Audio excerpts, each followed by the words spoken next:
We are just learning here that the House will hold a hearing on the Benghazi terror attacks 1 week from today.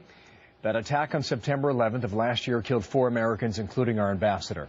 All this coming just days after Fox News reports on government employees who say they've been threatened with their jobs to keep them from revealing information about the attack to members of Congress. Fox's Ed Henry asked the president specifically about that yesterday.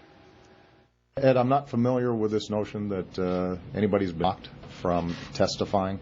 So what I'll do is I will find out what exactly you're referring to. There was a follow-up to that went nowhere as well. My next guest is part of the committee holding that hearing next week. Utah Congressman Jason Chaffetz, a Republican, and good morning to you. Nice to see you in studio here. What did you think about how the president reacted to that? Well, if he's going to get to the bottom of it, better hurry up and do it, because we got whistleblowers who are coming to us. Chairman Issa has sent 2 letters over to the State Department saying, lay this out for us. We have people who have classified positions, they have classified information, but they want some protection from some attorneys. That means that the attorney also needs the same degree of security clearance. And the State Department is saying, oh, just have the person come talk to us. That's not what they want to do. They've come to the United States Congress for some protection. We're trying to help them find an attorney. They need to lay this out. It's not a classified document about how to get an attorney, but they won't even give us that basic information. Tell me about the hearing next week. What are the specifics? Look, it's been a long time coming. I'm very grateful to Chairman Issa and the Speaker and others who are allowing us to finally have this hearing. I think we're going to have some good witnesses. We haven't laid out who that is, but next Wednesday, 11:30, is the first in what I think will actually be a few more hearings, and we'll hear from people who've got personal, firsthand knowledge of what actually did happen in Benghazi. Does that mean the whistleblowers will testify? I think you will see that. Again, I can't release any names to you yet, Bill, but next Wednesday, I think those that are concerned about this issue, myself included, Trey Gowdy, others, we're finally going to get some. If that is the case, then these whistleblowers will reveal their identity and they will go public for the first time. Do you have it on authority that they're willing to do that yet? We have a number of people who have stepped forward who just want truth to prevail.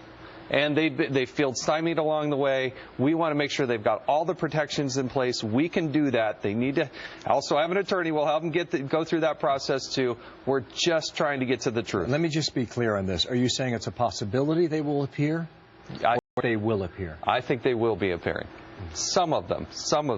Again, there's a host of them. There are different processes. There are different levels of which they've come and spoken with us. But, yeah, I think it'll be a good hearing. State Department said this just yesterday. The State Department would never tolerate or sanction retaliation against whistleblowers on any issue, including this one.